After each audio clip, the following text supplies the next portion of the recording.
Bună seara, iubiți prieteni! De fiecare dată când umanitatea s-a aflat în criză, a apelat la valorile lumii antice. Întrucât acolo a fost vârsta de aur a noastră, ori de câte ori ne depărtăm prea tare de la miezul drumului nostru, putem apela la acest patrimoniu extraordinar, spiritual, filozofic, cultural al lumii antice. S-a întâmplat după un ev mediu întunecat, renașterea a fost așezată pe predicatele lumii antice. Astăzi nu trăim vremuri foarte deosebite de cele dinainte.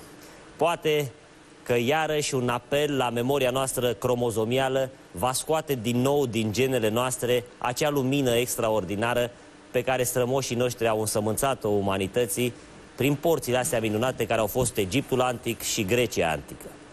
Am o bucurie mare în această seară de a vi-l prezenta pe Thanasis Bouritsas, am pronunțat corect? Da, foarte corect. Un grec vorbitor de dulce limbă română, un căutător al filozofiei antice și un cunoscător al importanților filozofii pe umerii cărora stăm și noi astăzi, măcar ca și structură socială și guvernamentală. M-am gândit să vorbim în această seară despre suflet. Trecem de la o paradigmă a inteligenței intelectuale către o inteligență emoțională. Și cum inima este primul organ care se configurează în burtica mamelor noastre, e parcă o dovadă în plus că înainte de toate suntem suflete și apoi ne exprimăm pe celelalte câmpuri mentale și, de ce nu, fiziologice. Întrebare grea. La noi, în limba română, o limbă veche, poate la fel de veche ca și greaca veche, suflet vine de la suflu, suflu vine de la suflare de viață și înțelegem că Dumnezeu ne-a dat toată informația care să ne pună în dinamică prin această suflare. Poate cel mai frumos și mai interesant dintre toți filozofii lumii, cel puțin pentru noi europenii, grecii au marcat, pot să spun definitiv, viziunea noastră despre universul văzut și universul nevăzut și întrucât tu ai această dublă calitate de a fi și grec și de a fi și filozof, te-aș ruga foarte mult să ne întoarcem cumva așa pe înțelesul omului modern la izvoarele astea de înțelepciune ale lumii grecești, lumii anticii grecești, cu privire la această tematică extraordinară. Suntem oare noi doar niște trupuri rătăcite prin lume sau niște duhuri care sunt întemnițate în trup și locuiesc în această viață o perioadă determinată? Da, vedeți că noi și în ziua de astăzi tot timpul vorbim de suflet, sufletul nostru, sufletul sus, sufletul în jos. O problemă care persistă până în ziua de astăzi este că încă nu știm cu siguranță dacă avem suflet sau dacă nu avem suflet. Adică dacă într-adevăr provine inteligența noastră, lumea noastră interioară, ceea ce noi înțelegem prin eul nostru, dacă provine dintr-un suflu dumnezeiesc sau este un rezultat, un produs al creierului nostru sau pur și simplu al materiei. Discuția asta, într-adevăr, nu este de astăzi. A pornit cu mii de ani în urmă. Și mari filozofi, mai ales greci, au avut un punct de vedere. Două mari curente de filozofie s-au format. Unul, idealismul, la care cam toți filozofii, în afară a Democritus pe grecesc, susțin că spiritul este înaintea materiei, iar materia este cauzată de acțiunea spiritului, iar Democrit este singurul care a pus bazele materialismului, care aproape a rămas aceeași idee până și astăzi, că materia are toate proprietățile, se organizează și inteligența care noi vedem provine din organizarea materiei.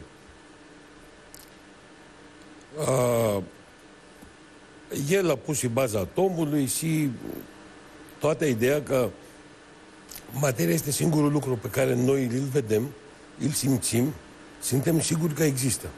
Și atunci n-ar trebui să ne bazăm pe lucruri care nu știm dacă există sau că ar fi sau nu adevărate, dar să pornim de o bază pe care sigur o cunoaștem și sigur putem să o controlăm, să vedem cum se comportă și legile care o conduc.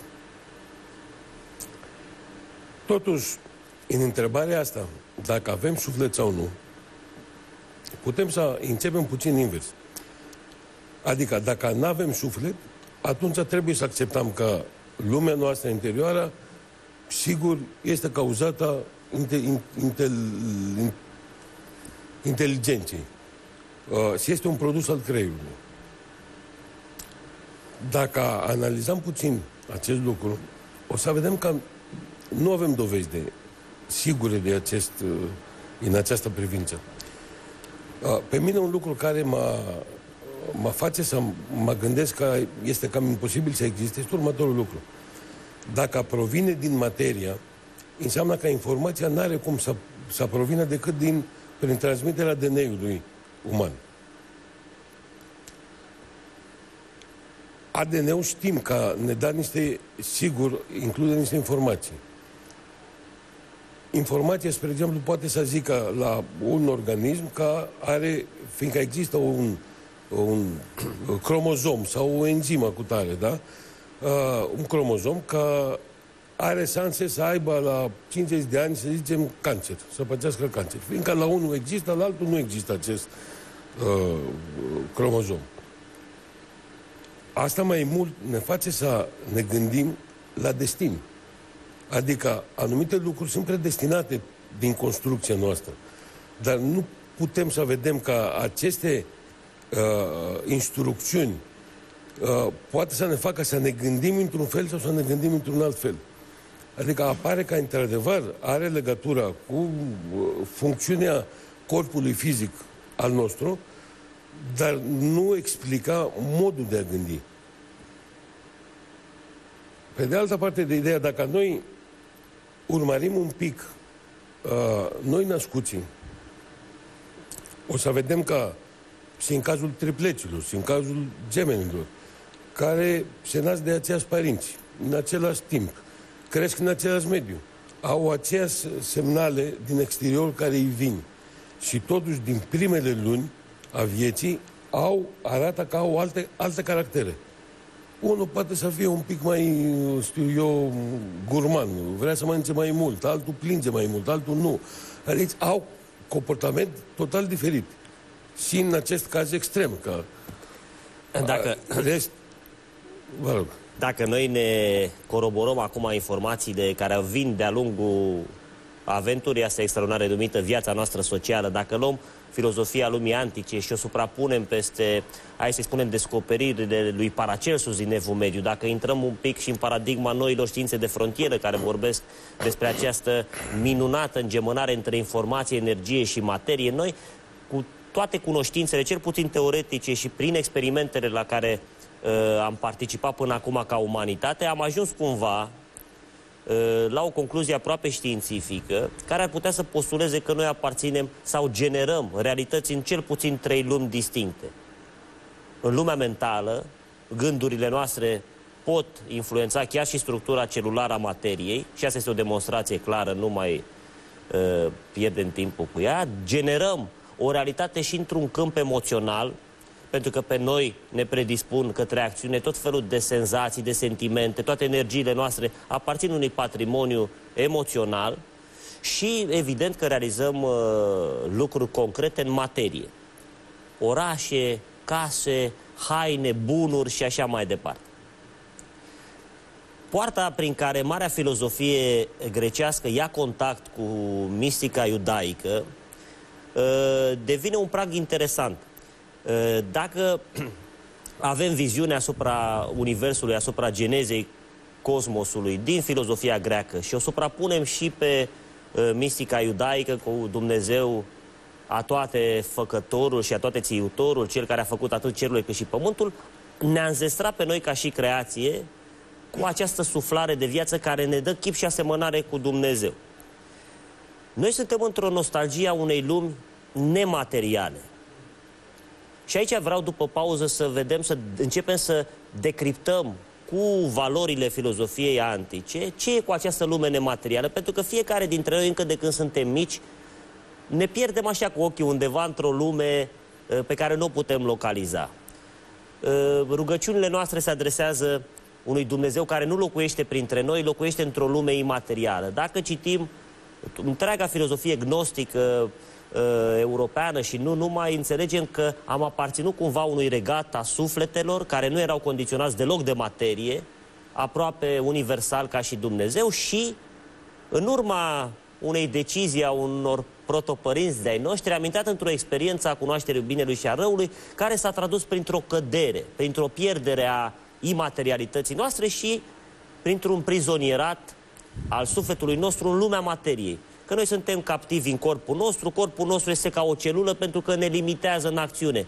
Eu nu mai pot fi ubicu în corp pentru că nu pot să trec prin diferite texturi de materie cu corpul meu. Mintea mea rămâne liberă, dar corpul meu mă ține cumva într-un set de mișcări limitate. Eu percep în corp 3 dimensiuni, probabil în suflet suntem convinși că există mult mai mult.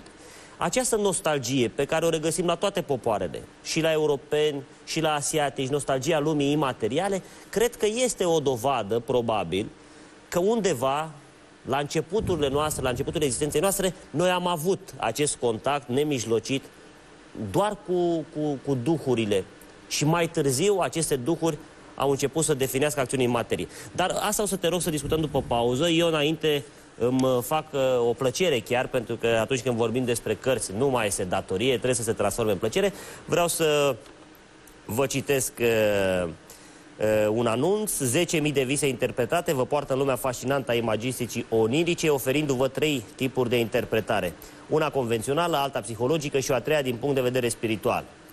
Apariție extrem de interesată în peisajul bogat al cărților de profil, ghidul astrologic publicat de editura Litera analizează în detaliu fiecare semn zodiacal, planetele și casele și explorează alte elemente cheie, cum ar fi aspectele, elementele, atributele și întocmirea horoscopului.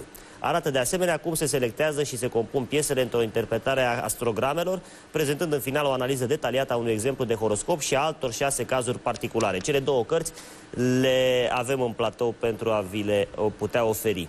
Doar astăzi ai cele 2 cărți la doar 64,9 lei. Puteți comanda simplu, trimițând un SMS cu textul litera la 1771 cu tarif normal. După trimiterea mesajului veți fi contactat de un operator care vă va prelua comanda. Livrarea se face prin poștă sau curier, iar plata cărții se face ramburs la primirea coletului. Pauză de publicitate și revenim la o discuție pe cât de interesantă, pe atât de utilă.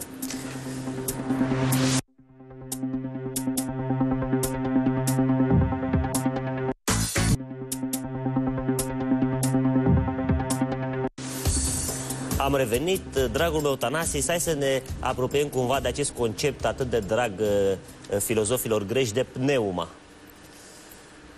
Ați spus înainte de pauză că avem amintiri care eventual provin până și de la începutul, de când s-a făcut omenirea, de când s-a creat primul om, de o stare de spirit pe care înainte nu eram închis în corpul omenesc. Amintirile respective, totuși, poate să nu fie și chiar de atât de departe. Fiindcă noi suntem închiși într-un corp care totuși este un interval de timp foarte scurt. Ceea ce înseamnă că poate să vină din starea de înainte să venim să trăim o viață. Și există și întrebarea dacă noi trăim o singură viață sau trăim mai multe vieți, cum spun alte religii, cum spune budismul, și în care hai să introducem și o a treia posibilitate, că e o teorie interesantă. Dar dacă trăim cu toții în fiecare generație, continuă aceeași viață. Pentru că viața noastră interioară nu s-a schimbat absolut deloc de la primii 2 oameni care au început să se înmulțească și iată că am ajuns un popor întreg numit umanitate care a acoperit pământul, dar în interiorul nostru poveștile nu se schimbă niciodată. Iubim, adică să clădim același pom. ne naștem, iubim, murim, suntem în tot felul de taine ale vieții, sângele nostru poartă aceeași informație că circulă prin venele fiecăruia dintre noi și cu toții avem, indiferent de rasă și de cultură, avem o nostalgie a unui paradis pierdut, o teamă de un iad care este probabil pe merit închisoarea noastră finală și ne raportăm așa când l-a văzut și când l-a nevăzut. Pentru că nici noi doi nu suntem doar ceea ce se vede acum la televizor. Autorul acestei cărți nu este această carte, este mai mult decât atât. Televizorul la care se uită lumea n-ar fi nimic dacă n-ar avea ca suflet curentul ăla electric și antena ca minte care să ne oferă niște programe. Să înțeleg că spuneți într-un fel ca noi toți cu viețile noastre clădim un pom mai mare care am introdus și a treia teorie. Cred că pomul ăsta a început cu două rădăcini. La început foarte firave și subțiri, un Adam, o rădăcină cu plus și o Eva, o rădăcină cu minus. Prin înmulțire, prin înmulțire, iată cum ramurile acestui copac devin coroana asta bogată care se numește umanitate. Sigur, asta este corect. O servim și aici, în viața care trăim astăzi pe pământ, dar mai mult o servim în lumea în care ne ducem după moarte. În care acolo lucrurile se schimbă puțin, dar tot o lume bine organizată. Hai să vedem cum percepeau grecii vechi, anticii și minunații noștri strămoși greci, pentru că ei sunt și strămoșii noștri culturali. Între daci și greci a existat întotdeauna o comunicare dincolo de prietenie, aproape de fraternitate. Da. Cum văd grecii lumea nevăzută, lumea asta a pneumei? Grecii o văd ca o lume distinctă, lumea morților, în care după ce murim, tot se duc acolo. Există un rege, Hadis, care e un Dumnezeu care conduce această lume și acolo sunt păstrați suflete morților. Există o istorie întreagă cum ajunge acolo. Ei credeau că această lume este undeva în interiorul terei și că există o poartă mare pe care și viu fiind ai putea să o treci. Numai că dacă intri acolo, nu mai ieși de acolo, deci devii mort. Interesant nu este asta, fiindcă grecii credeau și în acești 12 zei, Dodecafio, cum spuneau ei, unde Zeus a fost și era Atena, Aris și alții. Dar era ceva cum este și astăzi. Spre exemplu, și astăzi lumea crede în sfinți. Dumnezeu e Dumnezeu, dar până la Dumnezeu există sfinții care credem. Și te și mănâncă, e un proverb în limba română. Da, un punct, da. Deci cam așa era și cu grecii antici, care totuși credeau la un Dumnezeu care nu era personalizat. Deci nu exista o persoană, îi dădeau anumite proprietăți foarte apropiate cu cele care dăm noi astăzi, dar nu era personalizat. Foarte interesant este ceea ce ne spune Aristotel. Aristotel a scris o carte, chiar așa e intitulată, despre suflet. Există și în limba română, mi se pare editura Humanitas, dacă nu mă înșel, în care există textul, pe o parte textul autentic scris de Aristotel și în pagina următoare este traducerea în limba română, dar exact ceea ce a scris el. Foarte interesant, eu o recomand cu mare căldură la cine îl interesează să o citească. Aristotel acolo ne spune câteva chestii foarte interesante. În primul rând ne spune că sufletul este entelechia. Entelechia, deci îi da o substanță, o materie. El nu consideră că este ceva care nu are materie, nu are nimic, sunt niște informații, să zicem, pierdute în timp și în spațiu. Dar este o entitate care este organizată. E autonomă, are intelectul ei. Are intelect.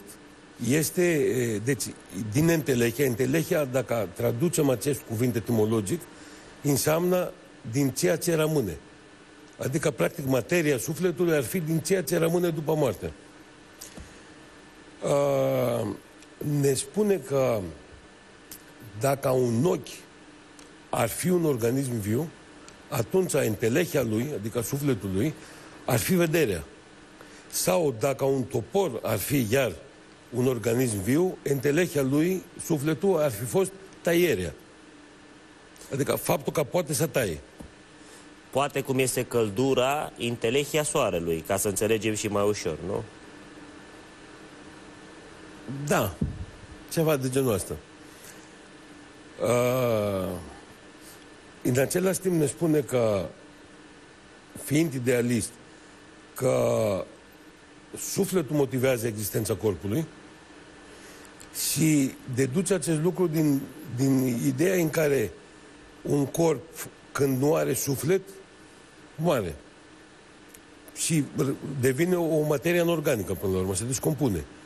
Iar organism fizic este numai când are suflet. Cât timp este însuflețit. Exact așa se și numește, nu însuflețit, este cu suflet. Da. Sau un obiect neînsuflețit, fără suflet. Iar un lucru foarte important care ne da Aristotel este că el pune bazele unei categorii. Deci seamănă toate cele existente pe Pământ sau în univers, le distinge în două categorii. Una a celor vii și o altă categorie a celor care nu au viață. Pentru cele vii caută regula care să caracterizeze această categorie. Și până la urmă ajunge la o concluzie următoare, că un organism viu este cel care se naște, crește, îmbătrânește și moare.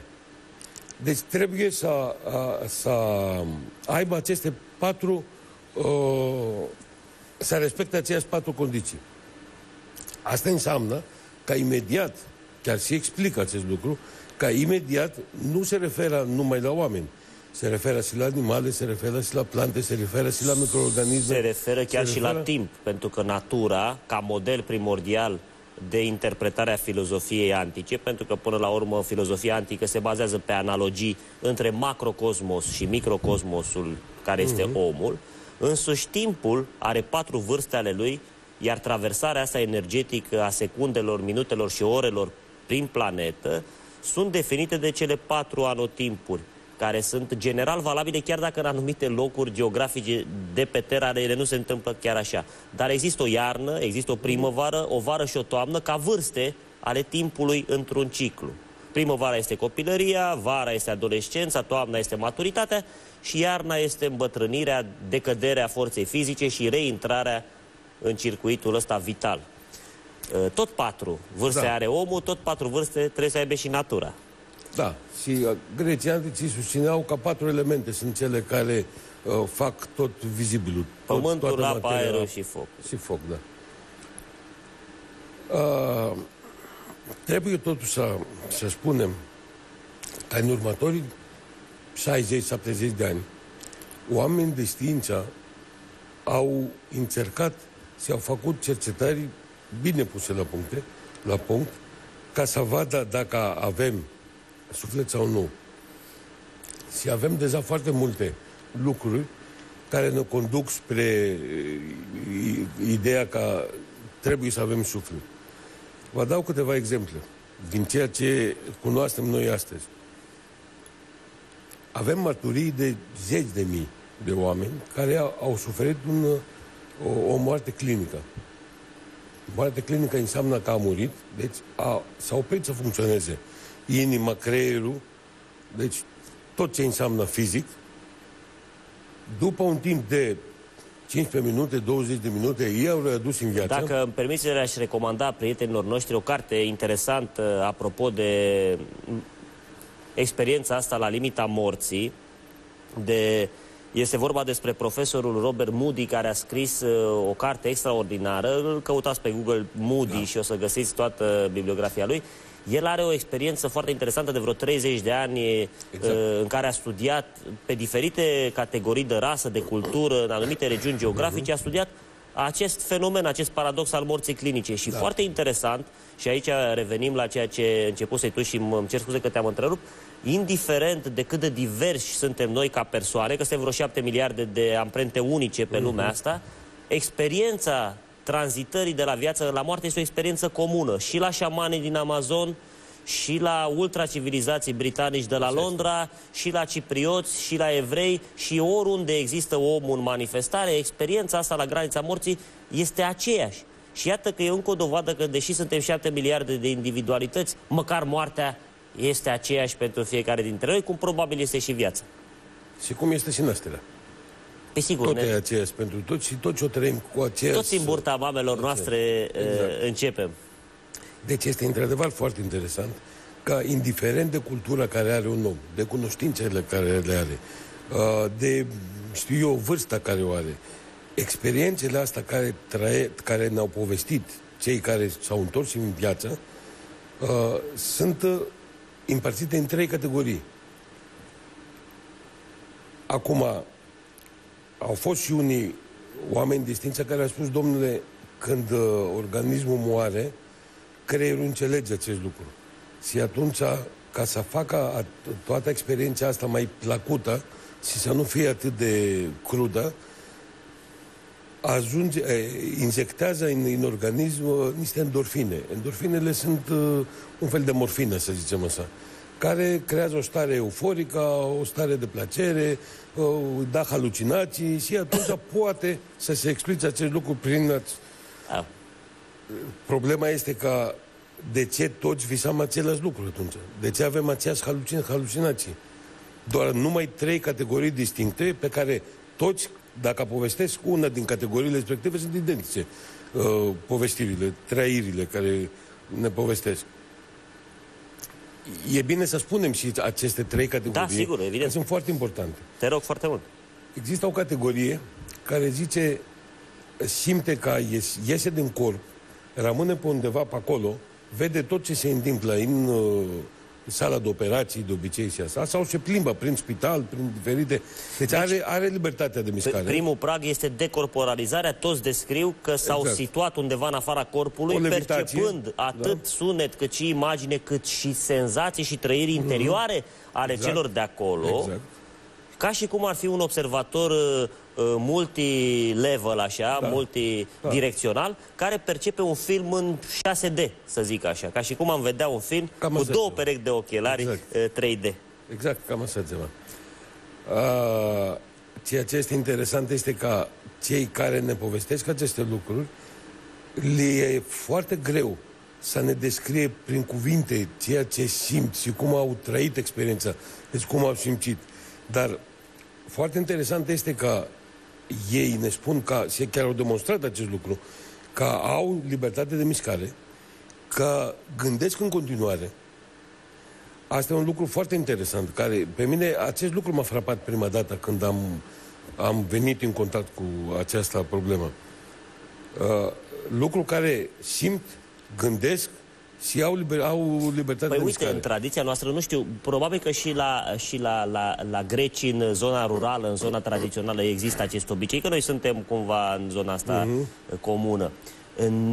Nu lăsăm noi timp de 40 de zile o ușă invizibilă deschisă între lumea viilor și lumea morților, ca defunctul nostru să se mai poată hrăni, să mai poată circula. Adică există un timp pe care noi în ortodoxia noastră am preluat-o de undeva dintr-o lume mai veche, aceste 40 de zile în care defunctul nostru nu pleacă de pe lumea aceasta, nu aparține încă nici lumii celelalte, ci rămâne într-o zonă de umbră, așa, între vii și morți. Nu l-am preluat dintr-un cult mai veche. Sunt aceste 40 de zile pe care Iisus, după ce a înviat, a stat împreună cu elevii, și înainte de apariția cuvântului lui Dumnezeu pe pământ, există în tradițiile egiptene, de exemplu, această veghere, dacă vreți, a defunctului. Ciudat este că și în Orientul îndepărtat, Uite, de exemplu, în partea de nordul Chinei, în zona Tibetului, există cu mult înainte de cristalizarea budismului, care e mult mai vechi decât creștinismul, aceste tradiții, chiar șamanice primordiale, în care defunctul era asistat timp de câteva zile, puteau să ajungă până la 20-30 de zile, era asistat de cineva, de o călăuză, un fel de șaman care putea călători între lumi, care îl ghida pe omul respectiv și spunea de fiecare dată în lumea asta imaterială, în lumea energetică, îi atrăgea atenția ca un ghid că se va întâlni cu tot ceea ce a zămislit el cu gândul și toate formele astea pe care noi le generăm mental, ele capătă structura a ceea ce gândim. Dacă gândim numai în monstruozități și ordinării și porcării, sigur că am creat o lume de monștri în câmpul mental. Și atunci tibetanii, lucru preluat chiar și în budismul tibetan, că există celebra carte morților tibetani, acest contact al defunctului cu tot ceea ce a zămislit el, cu gândul, cu vorba și cu fapta. Foarte interesant că noi regăsim în slujba ortodoxă de înmormântare, în liturghie, când părintele ne dezleagă pe noi în numele lui Dumnezeu, nu de ceea ce am zămislit cu mintea noastră, cu vorba noastră și cu fapta noastră, încă o dată așezând cele trei realități: mentală, sufletească, afectivă cumva și cea fizică. Dar veche astea, sunt poate de când e omul. Da, așa este. Eu totuși aici am, nu știu, o mică obiecție. Eu cred că ceea ce contează cel mai mult în lumea asta, care trăim acum, nu este în primul rând ceea ce gândim, dar ceea ce facem. Adică ceea ce ne caracterizează pe noi este ceea ce facem, simtem ceea ce facem. Nu ceea ce am dorit noi să fim sau ceea ce credem noi că suntem.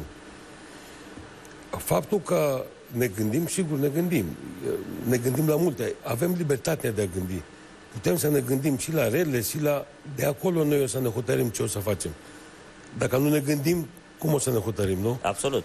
Deci, atunci eu simt că avem o derogare la ceea ce gândim cum ar fi. Dar contează foarte mult ceea ce facem. Haideți să continuați cu celelalte categoriile care povesteam. Te rog. Deci, cei care văd, după aia îți revin și povestesc. Au povestit exact ce au văzut în timpul operației. Nu există dubiu. Deci, vreau să zic că s-au făcut atât de multe experiențe și s-au căutat așa de mult aceste mărturii în care nu avem dubii că ceea ce spun nu sunt adevărate sau nu. Sunt clar că acest lucru se întâmplă. S-a demonstrat încă din anii 70, nu mai pierdem timp. O altă categorie este una care spune că, domnule, trece printr-un tunel,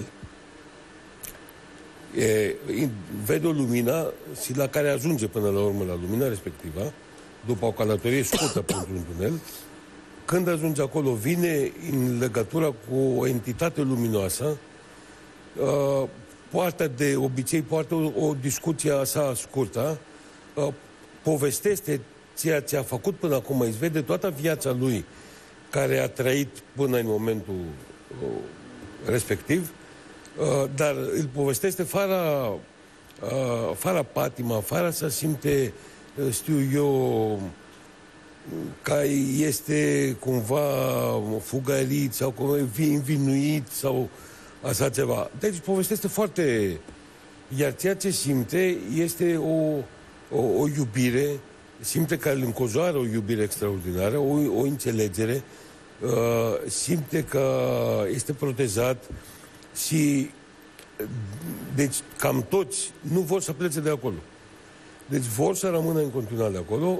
Entitatea îi poruncește, îi spune că trebuie să se întoarcă. Ei nu vor, dar la un moment dat se întorc în trupul lor. A treia categorie este mai pesimistă, să o zic așa. Deci avem și o categorie rea. Categoria respectivă... Trăim totuși într-o lume duală. Și cu alb, și cu negru, și cu bine, și cu rău, și cu optimiști, dar și cu pesimiști. Ce să faci? Deci există și categoria asta care povestește că ajunge într-un loc întunecos, există o lumină care este mai sus de undeva, dar îndepărtat, și ei, în loc să ducă spre lumină, se îndepărtează de lumină. Acest lucru îi sperie, vor să se întoarcă înapoi, dar sunt reținuți. Și sunt reținuți de alte spirite care îi ia și cu forța îi duce și mai jos. Trăiesc o spaimă, sunt terorizați din experiența respectivă. Acolo unde sunt conduși, simt tot felul de sentimente rele, de rugăciuni, de urlete.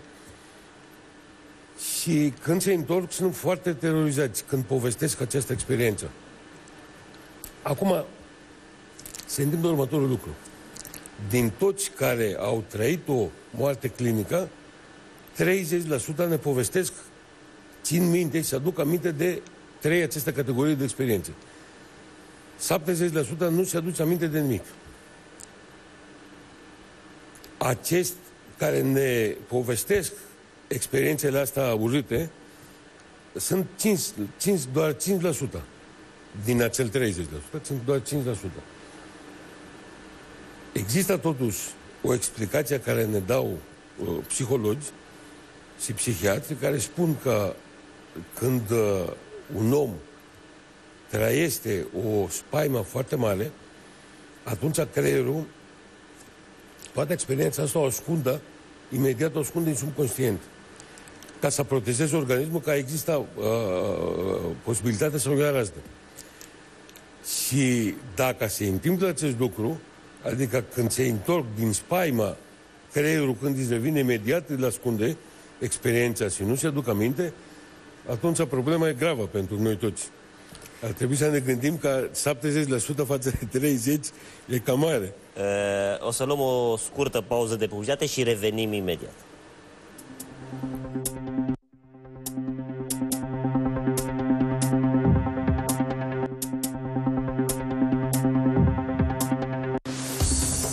Am revenit, dragul meu Tănase, și vreau să facem așa un arc peste timp, rămânând cantonați în gândirea grecească și să descoperim cumva un duhovnic extraordinar, Sfântul Andrei cel Nebun întru Hristos, care a trăit în Nicosia, în Cipru, și care a avut niște viziuni extatice despre lumea cealaltă, despre paradis, și el îi descrie lui Epifanie,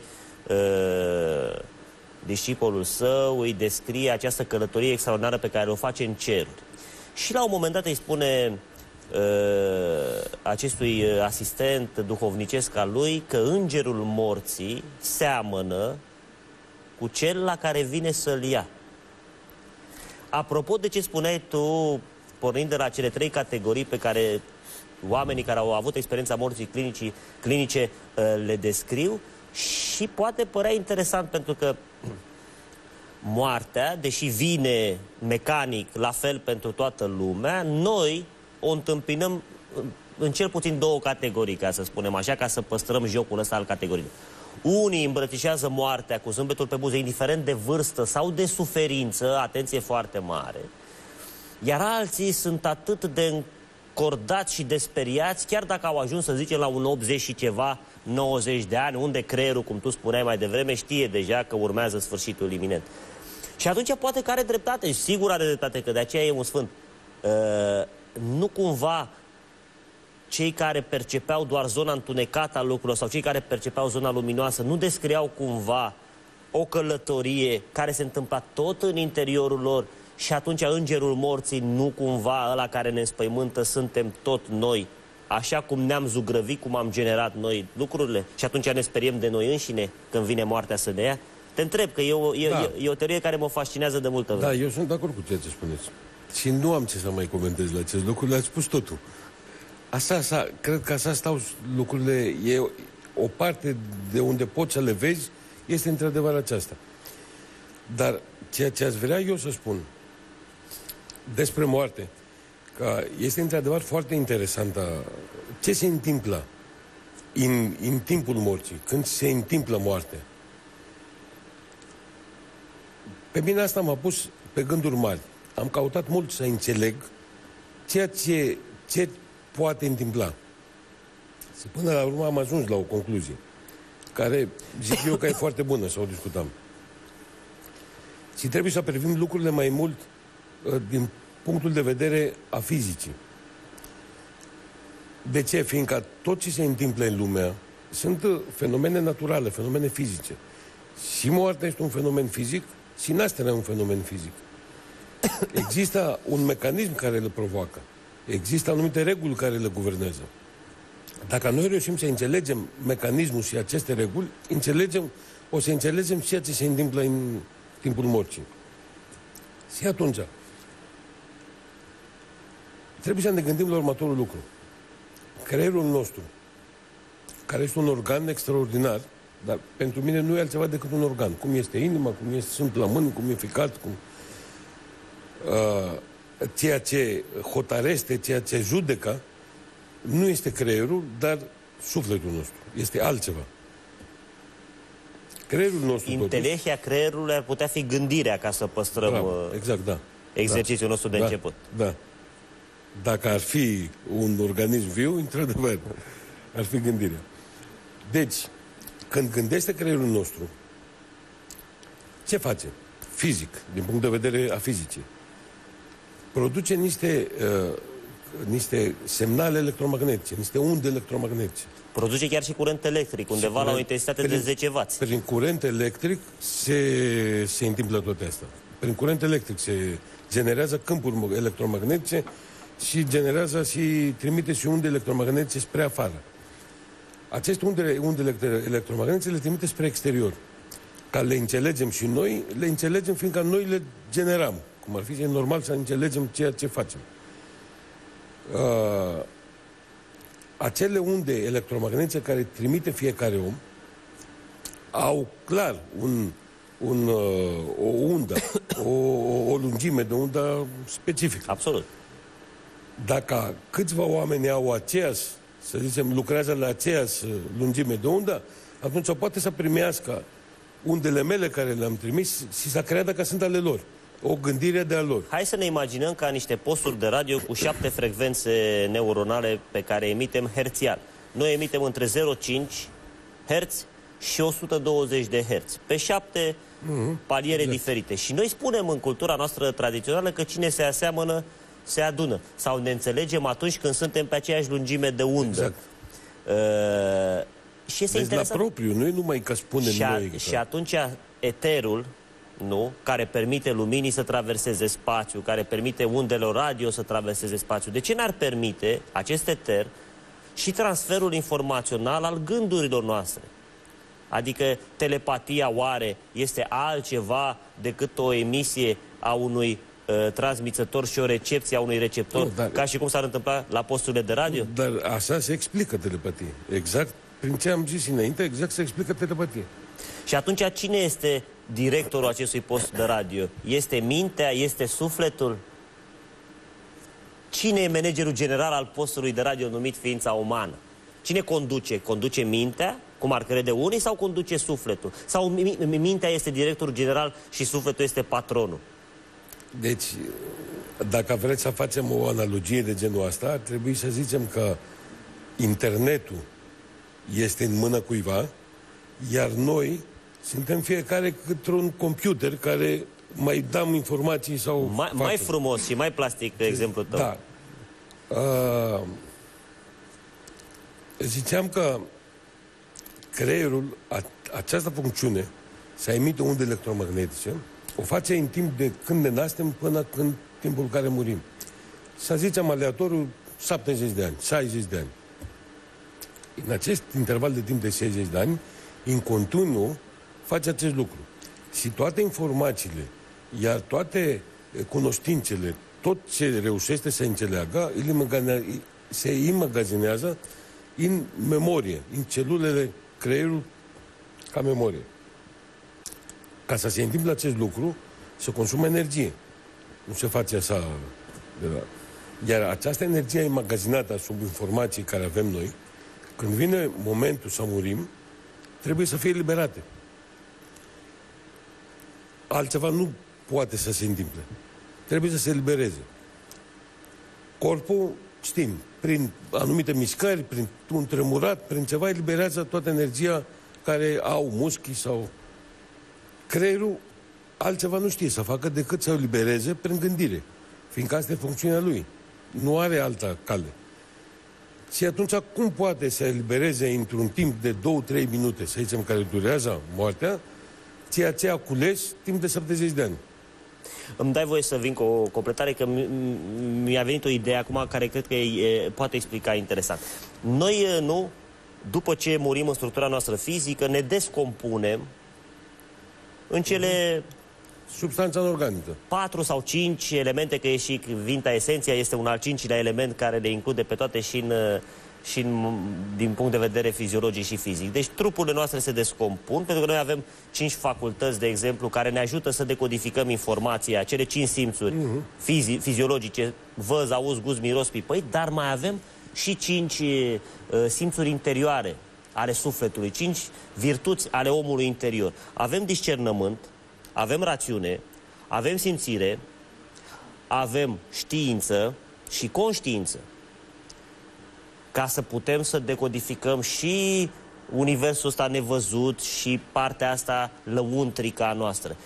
Toate astea nu cumva sunt energiile alea care se desfac după ce corpul se reîntoarce la elementele lui primordiale, tot ce am zămislit și am depozitat în instituția asta numită știință, conștiință, discernământ, rațiune, simțire, astea se eliberează, spui tu, și se reîntorc și ele unei lumi.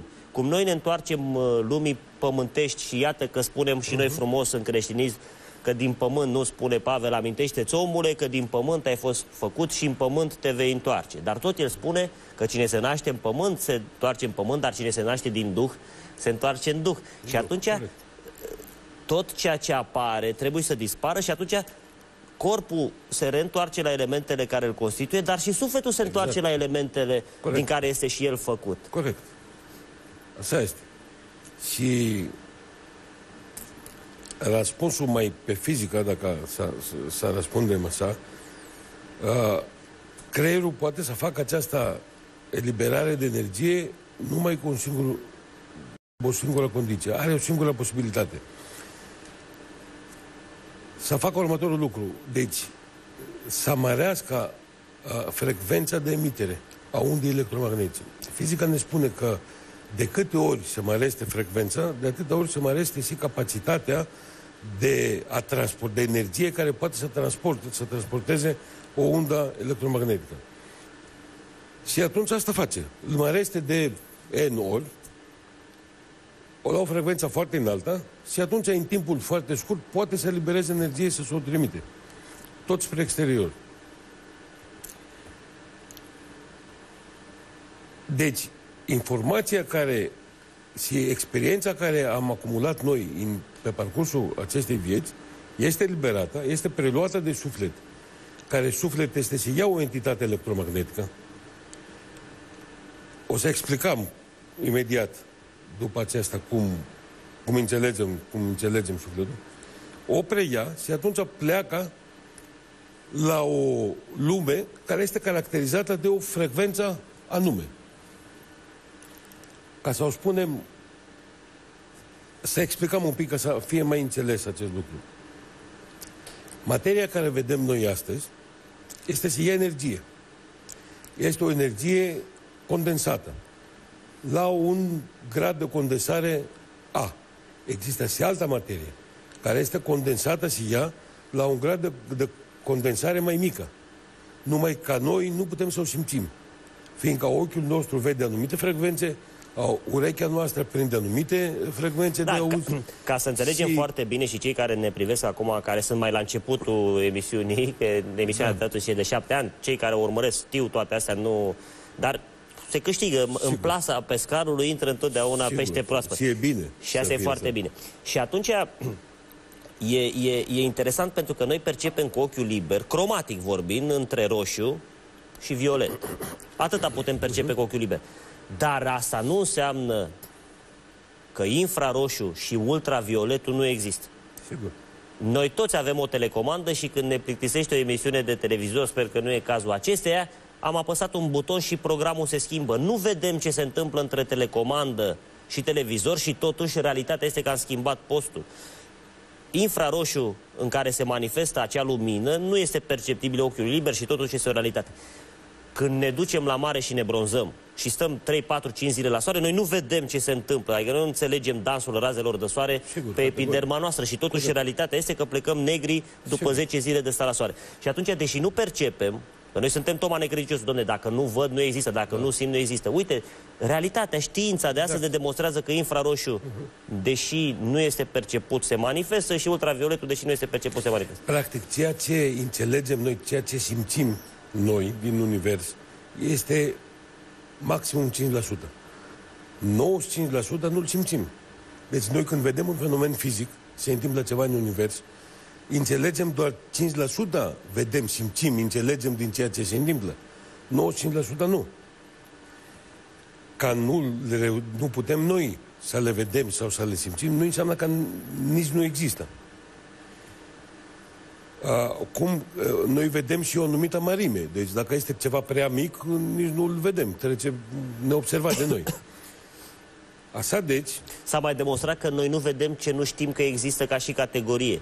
De exemplu, dacă eu habar n-am învățat până la vârsta de 40 de ani că există pahare și eu nu am noțiunea întipărită, scrisă neuronal, eu pot să trec pe lângă toate paharele din lume fără să le percep pentru că nu știu că există.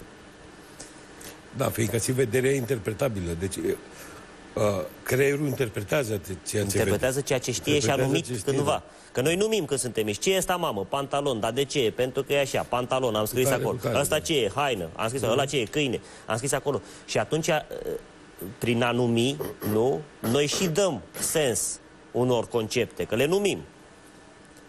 Ce nu știm să numim, pentru noi nu există. Asta e foarte interesant de înțeles. Cum spuneau grecii antici, obișnuința este a doua natură. Deci, dacă te obișnuiești cu ceva și cu anumite idei, dacă te obișnuiești, până la urmă îți formezi natura ta conform acelor lucruri, acelor obișnuințe. Am rămas la suflet, ca și suflet este o entitate electromagnetică care și ea sigur are o lungime de undă și noi chiar știm că de la ultimii ani au făcut niște cercetări, chiar au fost filmate și la Discovery. Au cercetat anumite apariții străine, străine, care vedeau că se întâmplă, într-o casă bantuită sau așa ceva, și au constatat că când se întâmplă niște lucruri așa paranormale, se întâmplă două lucruri. Una, se sesizează o scădere a temperaturii și se sesizează o apariție a unui câmp electromagnetic. Ceea ce ne dă încă o dovadă și să credem că într-adevăr este o entitate electromagnetică. Adică sunt niște apariții, dacă vreți, a unor corpuri energetice mai fine decât corpul energetic numit cel fizic, care este, hai să zicem, o aglomerare mai densă de electroni. Da, noi avem 7 învelișuri energetice. Toți cei care sunt interesați de emisiunea asta cu siguranță au auzit de cele 7 vortexuri energetice sau 7 chakre energetice care generează în câmpul nostru auric cele 7 corpuri energetice. Foarte interesant este că s-au făcut studii începând din anii 20, de când soții Chirlian din greșeală au descoperit aura sau acest câmp auric al tuturor ființelor vii. Se fac tot felul de măsurători la tot felul de instituții universitare sau academice și s-a demonstrat că fiecare acest corp energetic generează un câmp. Cel mai puternic câmp, care este de mii de ori mai puternic decât celălalt, este câmpul Anahatei, adică este câmpul inimii sau chakrei de mijloc. Noi, dacă mergem pe linia marilor înțelepți și maestri spirituali și profeți și chiar ale lui Dumnezeu pe pământ, Iisus Hristos, care nu ne oferă tuturor inima sa, înțelegem că totuși aici în Anahata este sediul energetic al sufletului. Și atunci câmpul pe care îl emite sufletul este de 10 ori, ca să facem așa un exercițiu de imaginație, mai puternic decât câmpul generat mental de cel de-al treilea ochi, de Ajna Chakra. Și atunci e încă o dovadă în plus că cine locuiește entitatea asta numită suflet emite un câmp energetic foarte, foarte puternic. Este atât de puternic încât el se poate deplasa cu o viteză mai mare în spațiu chiar decât lumina. Așa se explică, de exemplu, cum, uite, o mamă care este foarte legată de copilul ei, mama locuiește la Tokyo, copilul este la Madrid, copilul suferă o traumă sau un accident, iar mama de la Tokyo se trezește brusc din somn, speriată, pune mâna pe telefon, îmi sună ce s-a întâmplat. Informația ajunge nu în câmpul mental, ci tot de la suflet către suflet, nu? Da, vreau să fac și eu o remarcă. Dacă vedem un corpul omului, și facem o poză luând în vedere diferențe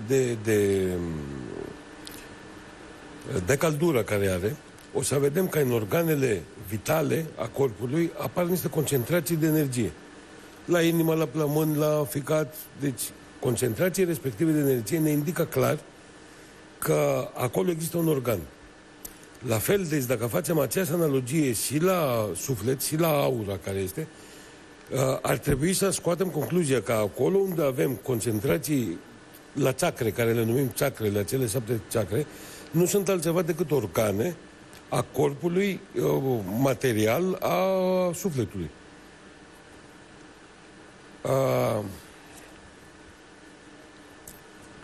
Ceea ce zic eu că trebuie să înțelegem din suflet este următorul lucru. Că avem suflet, în primul rând, și că suflet este o entitate. Deci nu este ca multă lume are tendința să creadă că toată informația, toate cunoștințele care avem noi, la un moment dat se duc undeva, să zicem, la lumea alaltă și acolo se diluează sau dispar sau planează undeva. Nu este așa. Personalitatea noastră care o avem, o deținem și după moarte. Sufletul își păstrează personalitatea care, organismul, ultima personalitate care are organismul în timpul care moare. O să luăm ultima pauză de publicitate, după care am să te rog să vorbim un pic, că am vorbit de sufletul individual, să vorbim și de sufletele colective și să precizăm cumva cu ajutorul marii și minunatei gândirii grecești ce înseamnă egregorul. Acel ocean care acumulează toate emisiile pe aceeași lungime de undă. Pentru că nouă ne e foarte greu să înțelegem că ideile nu mor niciodată. De exemplu, moare Hitler, să dau un exemplu, dar nazismul ca idee n-a murit. Toate ideile, și cele bune și cele rele, spune întreaga filozofie a lumii antice, rămân undeva într-o bibliotecă, într-o cronică. Noi o cunoaștem sub denumirea de cronica Akash.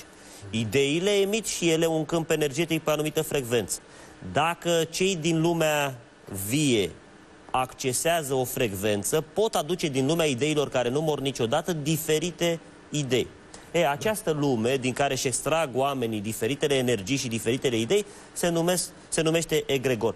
Dar e foarte interesant să vedem cheia de decodificare a acestuia din filozofia Greciei antice. Ne întoarcem imediat.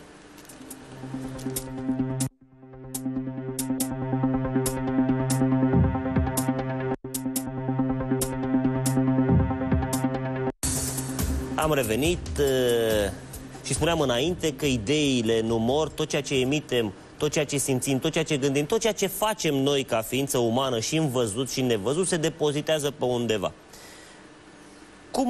Cum definesc marii filozofi greci acest ocean de energii comune numit și egregor? Vă explic imediat. Înainte să ajungem la asta, vreau să punctez un singur lucru ca să terminăm ideea de înainte. Deci, în primul rând, când pleacă sufletul, după moartea, acele suflete care au aceeași frecvență, de unde se duc undeva. Nu toți au aceeași frecvență. Sunt altele care au frecvența mai joasă, fiindcă informațiile care au sunt mai puține sau mai mici. Pachetul care se trimite este mai mic față de alții. Ceea ce înțelegem că nu toți ne ducem la același loc. Există diferite locuri pe care ne ducem. O fi 2, 3, 5, nu știu, dar sigur sunt diferite locuri. Păi așa se explică și numărul cerurilor din creștinism. Da. Al treilea cer, al patrulea cer, al nouălea cer. Astea sunt probabil frecvențe diferite ale sufletului. Ale sufletului. Și eu asta cred. Bun. Atunci, acolo unde ajungem, practic, ajungem undeva unde există și miliarde de alte suflete de aceeași frecvență cu noi. Asta înseamnă că găsim deja o acumulare de cunoștințe, o acumulare de experiențe. Ca un raport între noi care ne ducem acolo și ceea ce găsim acolo ar fi ca o picătură de apă care pică într-un ocean. Acest ocean care există, care este cunoștința acumulată, sigur, este accesibilă.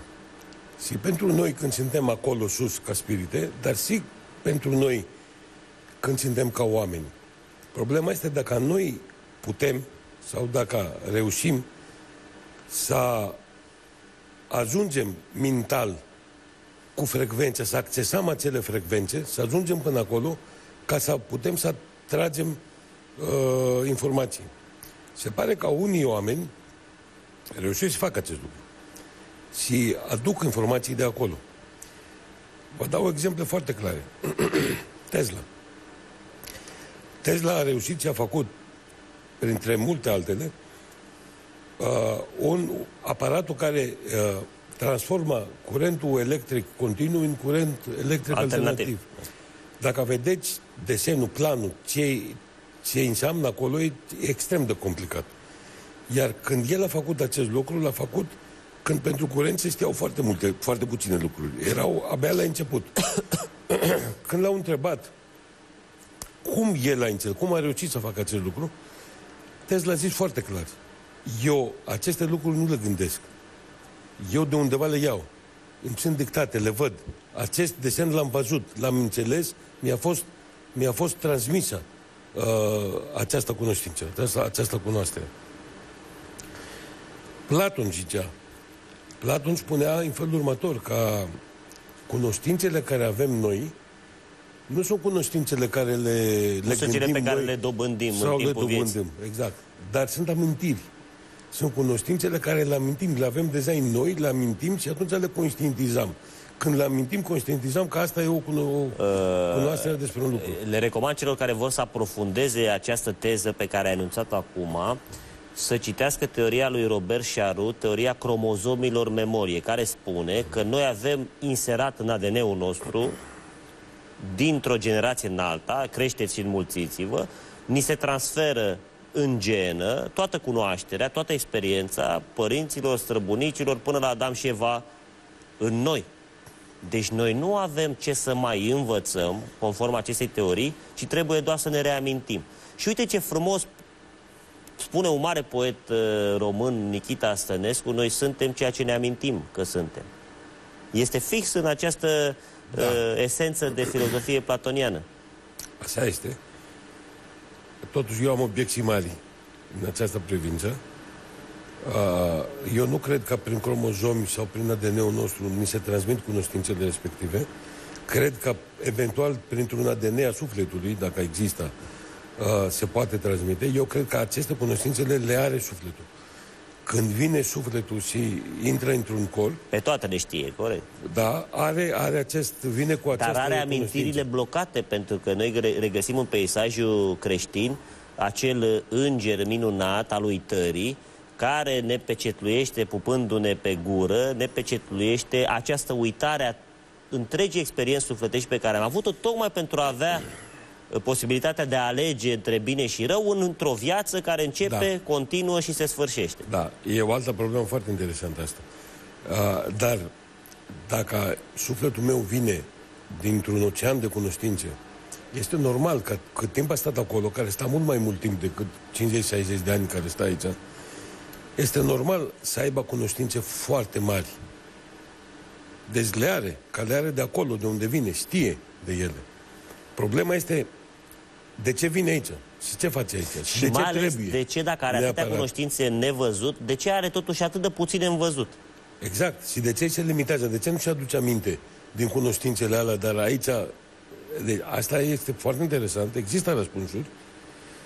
Există răspunsuri și pentru destin, care este legat cu aceste probleme, precum și pentru pentru încarnarea. Deci, cred că toate cunoștințele astea merg pachet, toate împreună. Cu mare plăcere, într-o altă emisiune, cu siguranță. o emisiune păi, acum, separat pentru asta. te-am prins aici pe tarlaua noastră, nu o să-ți mai dăm drumul, ceea ce înseamnă că probabil la 4-5 ediții o să continuăm cu mare discuția și întâlnirea plăcere noastră. o să vin și să le discutăm aceste probleme, fiindcă există răspunsuri. Și cu cât mai mult le discutam și cu cât mai mulți oameni află despre ele, cred că îți văd viața altfel și... Păi uite, eu îți propun, dacă această discuție a noastră se poate numi taina sufletului de la viață la moarte, data viitoare să facem taina sufletului de la moarte la viață. Și atunci închidem cumva cercul pe care l-am deschis în această emisiune. Nu? Da. Să mergem mai departe. Mai avem vreo 2 minute în această seară să tragem, dacă putem, măcar așa o jumătate de concluzie la ce am discutat până acum. E o concluzie care vreau să trag, cred că cea mai importantă, este că avem suflet. Și pot să fac și o analogie. Te întreb ceva, avem suflet sau suntem suflet? Da, suntem este cel mai corect. Suntem este cel mai corect. În primul rând suntem suflet. Și aș putea să fac și o analogie ca să o înțelegem mai bine. Un computer care avem poate să facă o grămadă să calculeze, să facă o grămadă de lucruri. Ceea ce îl face capabil să le facă este software-ul care îi punem. Dacă nu îi punem un software, un program capabil, nu poate să facă nimic. Așa este și creierul nostru. Poate să calculeze, poate să facă, știu eu, simulări, să aibă imaginație, să facă fel de lucruri, dacă nu... Creierul e hardul și sufletul e software-ul. Da. Dacă nu avem sufletul pe care să aibă background de cunoștințe, pe care să-l conducă, să-l facă, să gândească într-un anumit fel, atunci nu face nimic. E interesant, trag și o concluzie, una scurtă, că s-a terminat emisiunea. Nu sunt corp care are suflet, ci mai degrabă sunt suflet care are corp. Da. Atâta am comprimat la prima noastră întâlnire. Eu îți mulțumesc mult, Anasis, pentru Eu vă mulțumesc foarte mult pentru invitație. Felul minunat în care și vorbești limba română și pentru noțiunile pe care ni le-ai explicat atât de simplu încât cred că am putut și putem cu toții să le percepem ca atare. Ne revedem în 4-5 ediții de acum înainte să continuăm discuția noastră. Gândul inimii și noi ne revedem, desigur, data viitoare.